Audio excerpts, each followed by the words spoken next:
Hi, my name is Gabe Arnold. I'm the founder and CEO of Business Marketing Engine. And today I want to tell you the top 3 lessons that I learned in business in 2022. So stay tuned and I'll share those with you.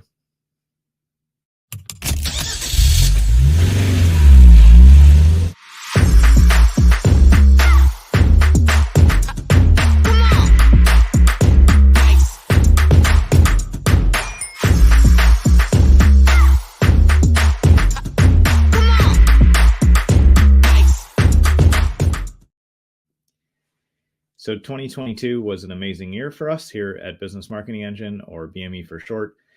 We launched a new show. We brought in some amazing new clients. We had some big projects, and we also learned a lot about managing our team and growing, appropriately with what was going on in the business.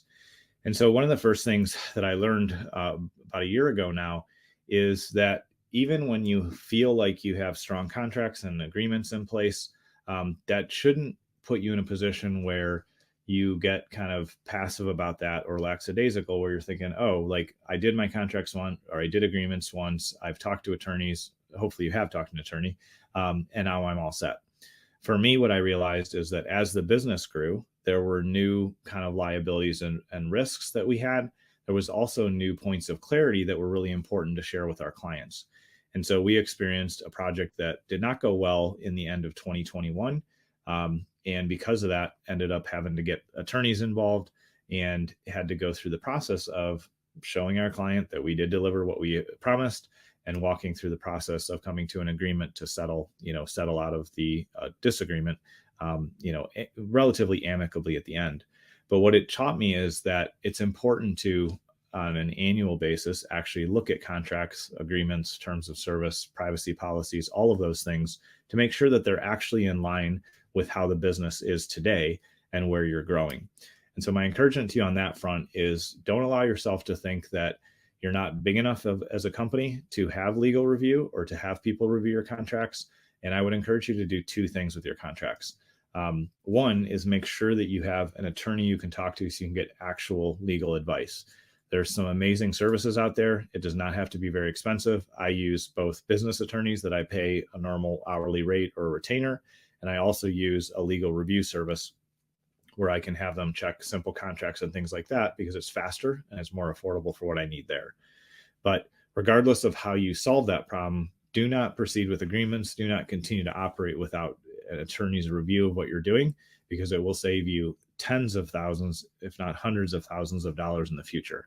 So for me, learning to evaluate and improve and update our contracts was one of the big lessons that I learned in 2022. The second thing that I learned is that it's important to also evaluate this team size that we have, and doing that on a quarterly basis is something that we've now kind of put in place. The reason for this is we had explosive growth in 2021 and in the early part of 2022. But then we had some projects wrap up and some contracts end, and we started moving in a different direction with a couple of the niches that we serve. And instead of like immediately making the adjustment and helping some team members find new jobs with other people, with some of my friends, I actually let it ride longer than I should have. There was about a 2-month, almost 3-month period where I said, oh, sales is going to pick up, or we're going to close another huge contract like we had that will keep some of these folks on. And honestly, I was just lying to myself, unintentionally, but I was definitely lying to myself. And so it's really important as entrepreneurs that we don't allow our ego to get attached to how big of a team we have. And it's just as important for us to not get attached to thinking, I have to save everybody's job here, or everybody's going to work here forever, because those really aren't realistic mindsets. They're not realistic things that can happen. And so instead of having that mindset, what I would encourage you to do is truly evaluate and say, how much work do we have? And do we need everybody that's on the team right now to deliver that? Do we need more people for a season? Do we need to tighten up our size, of employees, of team members that we have here? Whatever it might be, by evaluating that on a quarterly basis, you won't be in the position where you've overhired or where you've let people stay on with your company longer than they should have, because the work demand and the workload has changed.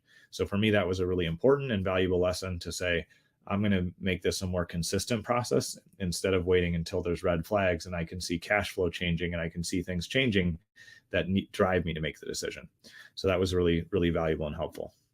The third thing that I learned in 2022 is that pricing is both a perception and also a hard kind of number inside of our business. And what I mean by that is when we price at a certain level, we're going to attract a higher quality, prospect to become our client.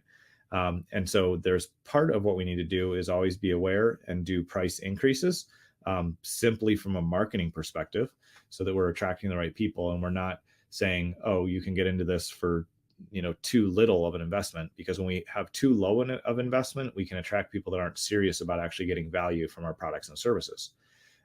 When you go way too high, you can scare away people too. And so from a psychological standpoint, if you invest $100 in something, you're going to treat it like $100 value.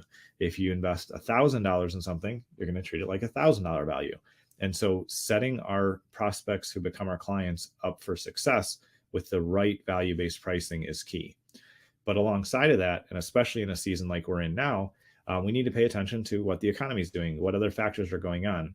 And so I want to encourage you, if you haven't taken time to evaluate your pricing and do an increase that matches inflation, that matches where our economy is at in the United States and all around the world, to be honest, then this is a good time to do it. Because same thing there, kind of held off a little bit on making pricing adjustments. And in reality, that didn't help growth. It didn't make things move faster. But ultimately, when we made some pricing adjustments, it stabilized profitability.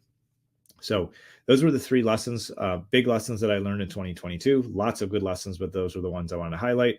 First is make sure that you really actually get legal review of your contracts and you keep them up to date. And it's something you do every year instead of thinking it's one and done, because your company changes. And so your contracts may not be relevant anymore. The second thing is make sure that you right size your team to the work that you have. So don't overwork your team. Make sure you're hiring when the demand is there. And also don't, be in a position where you're not fully utilizing everybody on the team. There are times that you may need to lay people off. You may need to help them find other jobs. And that's very important to keep the rest of your company whole and healthy and profitable. And the third thing is pricing.